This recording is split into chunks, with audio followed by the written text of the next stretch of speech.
दुआ की भाभी का अचानक हार्ट अटैक आ जाने की वजह से इंतकाल हो गया। दुआ और शामन को वहाँ जाना था, मगर माही की तबीयत पहले एक हफ्ते से ख़राब थी।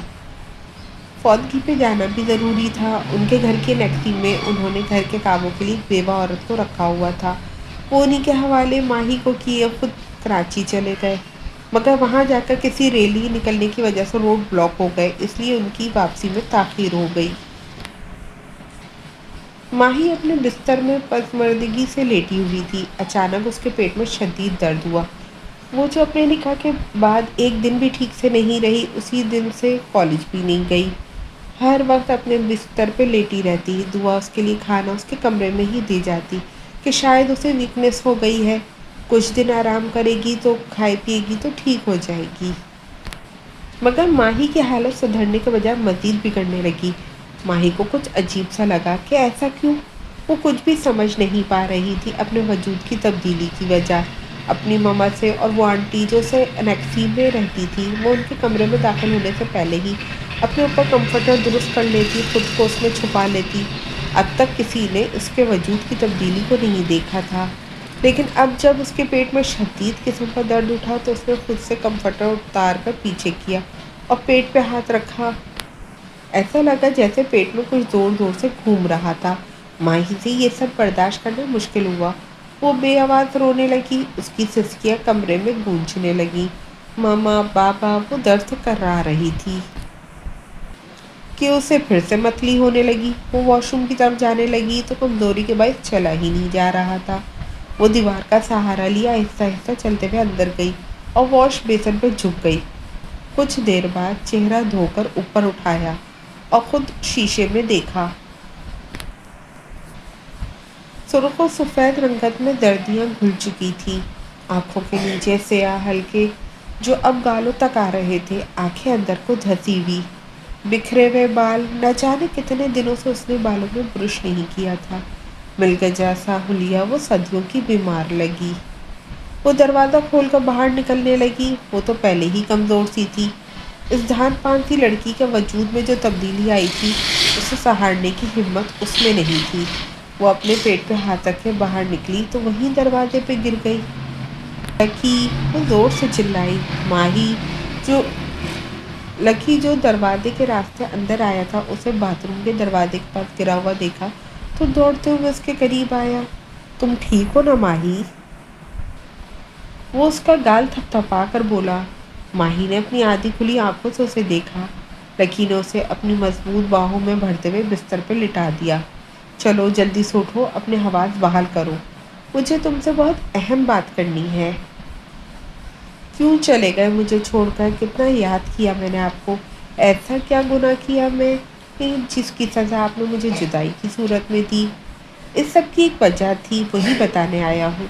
वो फुसूखेज़ आवाज़ में कहते हुए उसे अपने हिसार में ले गया। वो उसके वजूद पर अपनी छाप छोड़ चुका था, जिसकी सूरत में एक नया वजूद दुनिया में आने वाला था।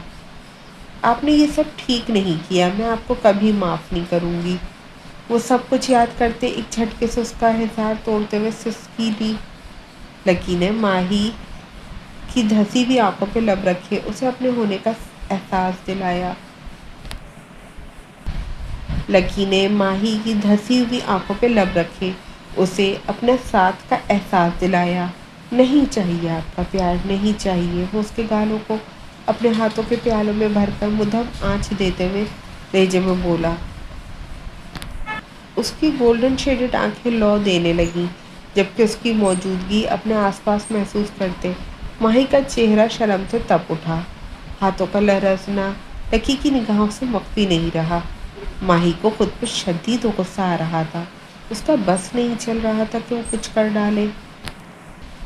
लकी को तो वो एक ही रात में इतना जान चुकी थी कि वो अपनी चलाने के मामले में वो किस कदर ज़िद्दी और अक्खड़ मिजाज है, लेकिन वो खुद जो उससे नफ़रत के दावे करती फिर रही थी, उसकी शक्ल ना देखने की कसम खाई थी, क्यों वो सब धरे के धरे रह गए? क्यों वो किसी किस्म की सख्त मजम्मत नहीं कर पा रही थी? उसकी कुर्बत हासिल होने पर उसकी मखसूस परफ्यूम की खुशबू अपने इर्द गिर्द महसूस करते माही की सांसें खुश्क हो गई, जबकि गर्दन में गिल्टी उभर कर मौजूद हुई। پیٹ میں ایسے لگا جیسے اندر سے کسی نے زور سے لات ماری۔ ماہی کی تڑپ کر پیٹ پر ہاتھ رکھا۔ وہ درد کی شدت سے زور سے چلائی، ماہی سب ٹھیک ہو جائے گا، تم چلو میرے ساتھ، اب یہاں رہنا تمہارے لیے ٹھیک نہیں، چلو گی نا میرے ساتھ؟ مگر کہاں؟ وہ اپنے پیٹ پہ ہاتھ رکھ کر بامشکل بولی، اتنا بتاؤ میرے بنا رہ سکو گی؟ ماہی نے فوراً نفی میں سر ہلایا۔ اگر میں تمہیں اپنی سچائی بتاؤں تو کیا تم مجھے چھوڑ دو گی ماہی؟ یہ کیسی باتیں کر رہے ہیں آپ؟ میں آپ کے نکاح میں ہوں، کیوں علیحدگی لوں گی بلا وجہ؟ وہ ٹوٹے ہوئے شکستہ آواز میں بولی، نکاحت کے باعث اس سے بولا نہیں جا رہا تھا۔ میری بات پہلے پوری سننا، پھر ہی کوئی فیصلہ کرنا۔ میں تمہارے فیصلے کا احترام کروں گا۔ وہ ٹھہرے ہوئے انداز میں بولا تو ماہی نے چونک کر اس کی طرف دیکھا، نہ جانے وہ اسے کیا بتانے والا تھا۔ تم نے ویمپائر کے بارے میں سنا ہوگا، سنا ہے نا؟ وہ سوالیہ نظروں سے اسے دیکھنے لگا۔ جی سنا ہے۔ میں ویمپائر ہوں جو زندگی بچانے کے لیے خون پیتے ہیں۔ اس کے انکشاف پر ماہی کے درد سے بند ہوتی ہوئی آنکھیں پوری کی پوری کھل گئیں۔ یہ کیا کہہ رہے ہیں آپ؟ ایسا کیسے ہو سکتا ہے؟ آپ مذاق کر رہے ہیں نا میرے ساتھ؟ وہ روحانی سی آواز میں بولی، دونوں ہاتھوں سے کمفرٹر کو مٹھیوں میں زور سے بیچ لیا۔ یہ مذاق نہیں ماہی، جلد از جلد تمہیں سب سچ بتا کر اس درد سے آزادی دلانا چاہتا ہوں۔ ماہی نے درد سے بلبلاتے ہوئے آنکھیں موند لی۔ ماہی، میں انسان ہوں یا ویمپائر سب بھول جاؤ، بس اتنا یاد رکھنا تم سے بے پناہ عشق کرتا ہوں، خود کو مٹا دوں گا اگر تم نہ ملی۔ وہ جنونیت آمیز انداز میں بولا۔ ماہی کے منہ سے گھٹی گھٹی سسکیاں نکلی، جسے اس نے منہ پہ ہاتھ رکھ کر روکنے کی کوشش کی۔ وہ اتنی جلدی اتنا بڑا سچ سننے کی حالت میں نہیں تھی۔ حد درجہ دل گھبرا رہا تھا، دماغ سب ماننے سے انکاری تھا۔ ماہی، میرے فادر ایک ویمپائر ہیں اور میری ماں تمہاری طرح ایک انسان۔ جب ویمپائر اور انسان کا ملن ہوتا ہے تو ان سے ایک امورٹل ویمپائر جنم لیتا ہے، جیسے کہ میں ہوں۔ میرے فادر نے اپنے قبیلے سے تعلق ختم کر لیا، وہ سب رات کی تاریخ میں انسانوں کا خون پیتے تھے، مگر میرے فادر کسی انسان کا خون نہیں پیتے۔ ہمارا اب ایک الگ قبیلہ ہے جو صرف جانوروں کا خون پیتے ہیں، زندہ رہنے کے لیے۔ جنگل میں جانوروں کی تعداد نہ ہونے کے برابر رہ گئی ہے۔ ہمارے قبیلے والوں کو شکار کی تلاش میں دن کے وقت بھی باہر نکلنا پڑتا ہے، لیکن وہ نہیں نکل سکتے کیونکہ سورج کی روشنی ان کے لیے جان لیوا ہے، اس لیے وہ صرف رات کو نکلتے ہیں۔ میں امورٹل ہوں، اس لیے دن کی روشنی مجھ پر اثر نہیں کرتی، مجھ میں پاورز ہیں۔ مجھے میرے قبیلے نے بتایا تھا کہ اماوس کی رات کو جب چاند بادلوں کے اوٹ میں چھپا ہوگا، تب چاند کی مانند چمکتی روشنی مجھ پہ پڑے گی، اور جس کے باعث یہ روشنی مجھ پہ پڑے گی وہی انسان میرے لیے بنی ہے اور ہمارے قبیلے کے لوگوں کے لیے اہم کردار ادا کرے گی۔ مگر میں کیسے؟ وہ حیرت زدہ رہ گئی، اس کی باتوں کو سن کر تو لڑکھڑاتی ہوئی آواز میں استفسار کرنے لگی، ہمارا بچہ جو اس دنیا میں آنے والا ہے اس کے ذریعے۔ لکی نے اس کے پیٹ پہ اپنا ہاتھ رکھا تو ماہی کو درد میں تھوڑا سا سکون ملا۔ اس نے فق نگاہوں سے اپنی بدلتی حالت دیکھی، اس کی خالی خالی نظروں میں چھپے سوالوں کو وہ پہچان چکا تھا، اس لیے وہ اسے مزید بتانے لگا، میں اپنے قبیلے والوں کو روزانہ ایک طاقت دیتا ہوں تاکہ وہ دن کی روشنی میں نکل کر اپنا شکار تلاش کر سکیں اور انسانوں کا خون نہ پیے۔ جیسے جیسے وقت گزرتا جا رہا ہے ہمارے ویمپائر قبیلے کی تعداد میں اضافہ ہوتا جا رہا ہے اور میری طاقت ان سب کے لیے ناکافی ہوتی جا رہی ہے۔ ہمارا بیٹا اور میں مل کر ان سب کی زندگی بچا سکتے ہیں۔ تم سب کی زندگی کو بچانے کے لیے ہمارا ساتھ دو گی نا ماہی؟ وہ التجائیہ مگر مان بھرے انداز میں بولا۔ اس نے ہاتھ ہٹایا تو ماہی ایک بار پھر سے تڑپنے لگی۔ ماہی، میرا مقصد نیک تھا، مجھے کبھی غلط مت سمجھنا۔ تمہیں وہ پہلی لڑکی ہو جس نے لکی کے دل میں اپنی جگہ بنائی، اور تمہاری یہ جگہ نہ تو کبھی کوئی لے سکتا ہے اور نہ ہی کبھی کسی کو دوں گا۔ So much really love you Lucky. दोगी ना मेरा साथ, मेरी दुनिया में चलोगी ना मेरे साथ। आपकी मोहब्बत ने न जाने कैसा जादू किया है मुझ पर। अब आप अपने साथ आग में जलने को भी कहेंगे तो हंसी खुशी जल जाऊंगी। वो धीमी आवाज़ में बोली। पतंगा जो हो जाए आग में फना, ये उसकी अदा है या आग का गुनाह। लकी ने जवाबन मुद्दम लहजे में कहा। कोई आग से भी तो पूछे उसके दिल की, जिसे प्यार से छुआ उसकी बस राख ही मिली। अगर तुम इंसान रही तो कभी एक वैम्पायर के बच्चे को पैदा नहीं कर पाओगी। ये वैम्पायर का बच्चा है जो महीनों के बजाय दिनों में पैदा हो रहा है। तुम्हारी सोच से भी तेज़ और ज़हीन होगा, बहुत ताकतें रखता होगा वो। मुझे चक्कर आ रहे हैं, माही ने अपने चकराते हुए सर को थाम कर कहा। ये कमज़ोरी की वजह से है, क्योंकि तुमने खून नहीं पिया। वो रुक रुक कर बोला। मगर मैं तो इंसान हूँ, मैं कैसे खून पी सकती हूँ? माही ने हैरत से पूछा। खून पीने की तलब तुम्हारी नहीं, हमारे बच्चे की है, क्योंकि वो एक वैम्पायर है। उसने तुम्हारे जिस्म का सारा खून चूस लिया है, इसीलिए तुम्हारी कमज़ोरी हो गई है। अगर वक्त रहते तुमने खून नहीं पिया तो तुम्हें कुछ भी हो सकता है। मैं तुम्हारे लिए खून लाया, तुम उसे पी लो, ठीक हो जाओगी। नहीं नहीं, मैं ऐसा नहीं करूँगी, वो घबरा कर नखुवत से बोली। माही, अगर तुम खून पी लोगी तो इंसान रहोगी। ये तुम्हें तब तक पीना है जब तक हमारा बच्चा इस दुनिया में नहीं आ जाता। तुम इंसानों की ज़िंदगी जियोगी और इंसानों की मौत। उससे आगे बोला नहीं जा रहा मुझसे। वो गहरी सांस लेते हुए बोला। लेकिन अगर तुम मुझे इजाज़त दो तो मैं तुम्हें अपने और हमारे बच्चे की तरह इमोर्टल बना सकता हूँ, जो कभी नहीं मरते। उसके लिए क्या करना होगा? वो सहमी हुई निगाहों से उसे देखते हुए पूछने लगी। उसके लिए मुझे अपना खून तुम में मुंतकिल करना होगा। क्या जवाब है तुम्हारा? वो उसके पास बैठते हुए बोला। जितनी उम्र मिले उसका हर लम्हा बस आपके साथ गुजरे, और कुछ सही गलत मैं नहीं जानती। वो थकावट ज़्यादा अंदाज में उसके शाने पे अपना सर रख गई। लकी ने उसका सर बैकग्राउंड से लगाया। थोड़ी सी तकलीफ़ होगी, बर्दाश्त कर लेना। इतनी सी तकलीफ़ हमें हमेशा हमेशा के लिए एक कर देगी। फसूखेज़ आवाज़ में कहते हुए वो उसकी गर्दन पे झुका। लकी के दो नोकीले दांत बाहर निकले। वो माही की सुराहीदार नाजुक सी गर्दन पे गाड़ गया। माही की चीख निकली। लकी ने दूसरे हाथ से उसकी पुश्त को सहलाया। कुछ ही देर में माही ताकतवर खून के असर से बेहोश हो चुकी थी। लकी ने उसकी बेहोश वजूद को अपनी बाहों में भरा और देखते ही देखते आंखों से ओझल हो गया। नोट: हम सब मुसलमान हैं, एक बार की ज़िंदगी और फ़ानी ज़िंदगी पे यकीन रखते हैं। सिर्फ आखिरत की ज़िंदगी फ़ानी होगी। ये सिर्फ एक फैंटेसी बेस्ड है, इसलिए सब लिखा है। उसे नावल समझकर पढ़िए। सुबह के सूरज ने जब चारसू अपनी किरणें बिखेरी तो हर ज़ीरू अपने अपने कामों में मसरूफ़ हो गया। पंछी उड़ान भरते हुए आसमान की बुलंदियों को छू रहे थे।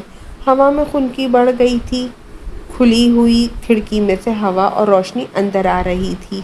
खिड़की का पर्दा फड़फड़ा रहा था। आंखें खोलते ही जो पहला मंजर उसने देखा, इस मंजर को देखने की उसने न जाने कितनी दुआएं की कि जब भी उसकी आंख खुले तो वो सामने हो, जब उसकी आंखें बंद हों तब भी वही। आज उसकी ख्वाहिश पूरी हो चुकी थी। वो अपने परवरदिगार का जितना भी शुक्र अदा करती कम था। उसके मखमली लब खूबसूरत मुस्कुराहट में ढले थे। आंखों के सामने अपने मनपसंद शख्स का चेहरा देखते हुए उसकी आंखों में अलवाही चमक उठी। उसकी सतवां चमकती हुई नाक, उसकी मूछें तले अब नाबी लब, उसकी सफ़ेद पेशानी पे बिखरे बाल, हल्की सी बियर्ड। उसकी नीली आंखें इस वक्त बंद थीं, जो कल रात उसकी मनपसंद कहानी सुना रही थी। उसके देखते ही ज़ुखरफ का शरारती मूड ऑन हो चुका था। वो सुबह फजर की नमाज अदा करके सोया था, इसलिए अभी तक उठा नहीं था। ज़ुखरफ ने आहिस्तगी से अपना पाँव बिस्तर से नीचे उतारा, फिर दबे कदमों चलते हुए खिड़की के पास पहुंची, जिसके पर्दे पहले ही हवा में फड़फड़ा रहे थे। उसने हाथ बढ़ाकर सफ़ेद रंग के पर्दों को हटा दिया। छन से पड़ती धूप ने सोए हुए अमराम शेर की नींद में खलल डाला। ज़ुहर उसे तंग ही तो करना चाहती थी, मगर उसकी रात वाली धमकी याद आई तो उसने झुरझुरी ली। बिस्तर पर मौजूद अमराम शेर की आंखों में चुभती हुई धूप और रोशनी पड़ी तो उसने नागवारी से बिना आंखें खोले दूसरी जानिब करवट ली। ज़ुहरा धीमी सी मुस्कान लिए उसके करीब आई और उसके तकिए पर हाथ रखे उस पर झुकी, फूंक मारकर उसके बालों को उसकी सुबह पेशानी से पीछे किया, फिर आहिस्तगी से उस पर अपने लब रखे। सुबह बखैर, वो हल्की सी सरगोशी नुमा आवाज़ में बोली, उसकी सतवा नाक को अपने पोरों से दबाकर, उसकी चलती हुई मुद्दम सांसों को रोककर उसे नींद से जगाना चाहा। वो कसमसाया और झट से अपनी नींद से बोझल नीली आंखें खोली। इससे पहले कि वो पीछे होती, अमराम शेर ने उसकी कमर में हाथ डालकर उसे बिस्तर पे गिरा लिया। वो इस अफ्ताद के लिए तैयार ना थी। गिरते ही फक निगाहों से उसे देखने लगी। हिम्मत है तो जागते में करो ना प्यार, नहीं तो करने दो। वो उसके चेहरे के नकूश को नरमी से अपने लबों से महका रहा था। हाय ओ रब्बा, अपनी गर्दन पे उसकी चुभती हुई शेप से उसकी चीखें निकल गई। ज़रा सा प्यार क्या कर लिया मेजर साहब, आप तो शौक़े ही हो गए, वो घूरते हुए बोली। उसकी बात सुनकर अमराम शेर के होठों पे मुस्कुराहट दौड़ गई। ज़ुहर ने हैरत भरी निगाहों से उसे खुलकर हंसता हुआ देखा तो दिल में उसकी मुस्कुराहट पे सदके वारी जाने लगी।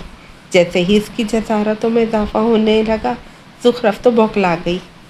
हाय अल्लाह, ये आप भी सुबह सुबह कौन सा रोमांस का कीड़ा फड़कने लगा। ज़ुहर के चेहरे से मुस्कुराहट पल भर में गायब हुई। वो खुद में सिमटते हुए बोली, पलकें शर्म से लरसते आरस पे साया फिकन थी। ये बदला था मेरी नींद खराब करने का। वो एक बार फिर से उसकी गर्दन में अपना चेहरा छुपा गया।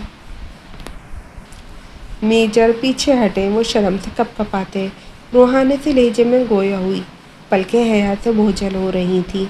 मेजर, इस बार काटा ना तो मुझसे बुरा नहीं होगा, कसम से ऐसा बदला लूंगी ना कि याद रखेंगे। उसकी बढ़ती हुई शिद्दतों से बेहाल होते बोली। लो बदला, वो चेहरा उठाकर बोला। खड़ूस मेजर, मैं आपको इतनी बेशर्म नहीं समझती थी। उसके चेहरे पे बिखरे हुए कौसो कज़ा के रंगों ने उसका चेहरा दहका रखा था। अब क्या बदला बदला ही खेलते रहना है या उठना भी है? वक्त देके 7 बज गए, सब बाहर नाश्ते पे इंतज़ार कर रहे होंगे। ज़ुहर ने उसे दीवार पे लगा हुआ वॉल क्लॉक दिखाते वक्त का एहसास कराया। हमसे बढ़कर वक्त की पाबंदी और किसे आती है? लेकिन अभी वक्त किसी और काम का हुआ चाहता है, इस पर तवज्जो दें। नहीं मेजर साहब प्लीज़, ये वक्त ऐसी बातों का नहीं, सुबह हो चुकी। वो उसे खुद से पीछे धकेलते हुए बोली, प्यार करने के लिए कोई भी वक्त मुकर्रर नहीं होता। और रही बात सुबह की, तो इसे रात में बदलना मेरा काम है। कहते हुए बिस्तर से उठा, खिड़की के पट बंद किए और पर्दे बराबर किए। जाकर कमरे की लाइट्स ऑफ की तो कमरे में मलके जैसा अंधेरा छा गया।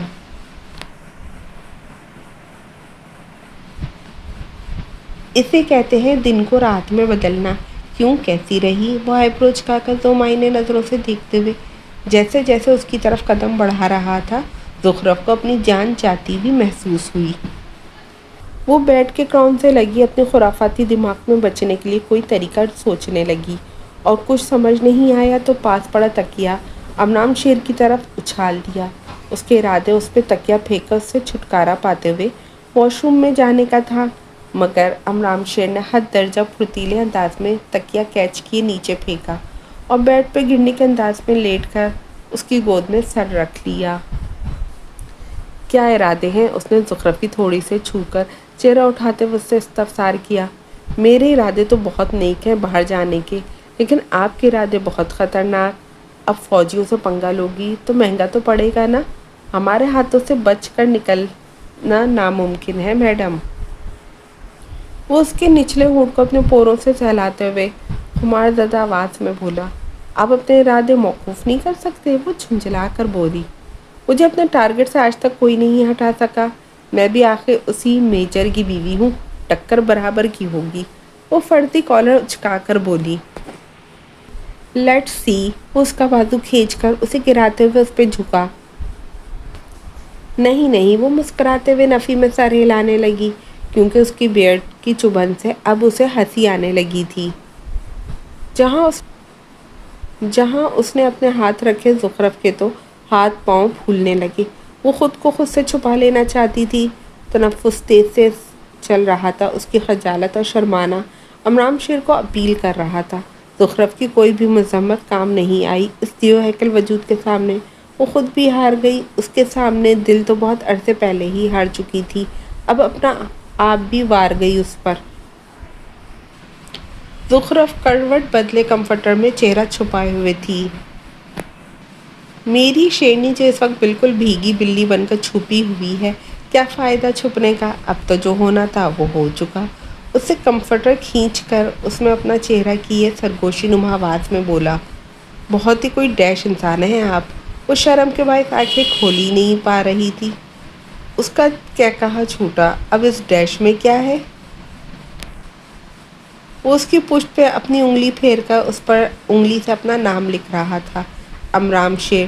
زخرف نے بخوبی محسوس کیا، آپ کے ہاتھ نا بہت فضول جگہوں پہ پہنچتے ہیں۔ وہ دانت پیس کے بولی، قانون کے ہاتھوں کی پہنچ ہے یہ، اور سنا تو ہوگا قانون کے ہاتھ بہت لمبے ہوتے ہیں، کہیں بھی پہنچ سکتے ہیں اور کسی کو روکنے کی ہمت بھی نہیں۔ اگر کسی میں ہمت ہے تو اپنا چھپا ہوا چہرہ دکھا دو۔ اسے کھینچ کر اپنے سینے سے لگاتے ہوئے مدھم آواز میں بولا، آپ نے چہرہ دکھانے لائق چھوڑا کہاں ہے؟ وہ مچی ہوئی آنکھوں سے لرزتے ہوئے بولی، ایسا بھی کیا کر دیا یار؟ وہ سو معنی انداز میں بولا تو زخرف کا سارا خون جیسے چہرے پہ سمٹ آیا۔ وہ مسمائر ہوا، ایک ہی رات میں تم میرے لیے اتنی لازم ملزوم ہو جاؤ گی، میں نے کبھی سوچا نہیں تھا۔ وہ اس کے نازک ہاتھ کی مخروطی انگلیوں پہ لب رکھتے ہوئے خمار آلودہ لہجے میں بولتے جیسے اسے باور کرا رہا تھا۔ زخرف نے اس کی طرف سے پہلی بار اظہار محبت کے الفاظ سنے تو ساکت رہ گئی۔ اس نے پلٹ کر امرام شیر کی طرف دیکھا، میں تم سے کوئی دھواں دار عشق ہونے کا دعویٰ نہیں کرتا، مگر تم میرے لیے بہت اہم ہوتی جا رہی ہو، میرے اتنے قریب آ چکی ہو کہ تم سے دور جانے کا تصور ہی مجھے سوہانے روح لگنے لگا ہے۔ زخرف کی آنکھیں لبالب آنسوؤں سے بھری اس اظہار پر۔ وہ اس کے لبوں کو نرمی سے چھو کر بولا تو زخرف نے دوبارہ کمفرٹر میں اپنا چہرہ چھپایا۔ پہلے تو بڑے کھلم کھلا بلند و بانگ محبت کے دعوے کیے جاتے تھے، اب جب وقت آیا تو زبان کیوں بند ہو گئی؟ وہ زخرف کی جان سرے سے ہوا ہوئی تھی اس کے انداز پر۔ آئی ہیٹ یو، وہ خفگی بھرے لہجے میں بولتی اپنے بائیں جانب سے تکیہ پکڑتے اس کے چہرے پہ اچھال گئی۔ امرام شیر نے اسے زج کرنے میں کوئی کسر نہیں چھوڑی تھی۔ وہ مشکل اپنا کہا ضبط کیے اس کے ہاتھ سے تکیہ کھینچ کر گیا، ارے اتنی جلدی اپنی محبت سے منحرف ہو گئی؟ کوئی بات نہیں، اس بار آپ کو واپس پیار کرنے پہ مجبور کر دیں گے۔ وہ اس کا موڈ پھر سے آن دیکھ کر بوکھلا کر رہ گئی۔ نہیں نہیں میجر، وہ اس کی منمانیاں دیکھ کر چھٹپٹانے لگی۔ اوکے جسٹ ریلیکس، وہ اسے اپنی باہوں میں بینچ کر اس کی کمر کو سہلانے لگا جیسے اسے پرسکون کرنا چاہتا ہو۔ وہ مزید اس کے سینے میں چھپتے جیسے پناہ تلاش کر رہی تھی۔ اب باہر جانے کا ہوش نہیں؟ وہ اس کی توجہ وال کلاک کی طرف دلاتے ہوئے بولا۔ زخرف نے وقت دیکھا تو نیند سے بند ہوتی آنکھیں پٹ سے کھل گئیں۔ جاؤ فریش ہو جاؤ۔ تھوڑی دیر بعد وہ اسے آزادی بخشتے ہوئے بولا، ایسے کیسے جاؤں؟ اس کی بات پر زخرف کی آنکھوں کی پتلیاں حیرت سے پھیلی، مطلب؟ بڑے معصوم ہیں نا آپ، وہ دانت پیس کر گھورتے ہوئے تھیکے لہجے میں بولی۔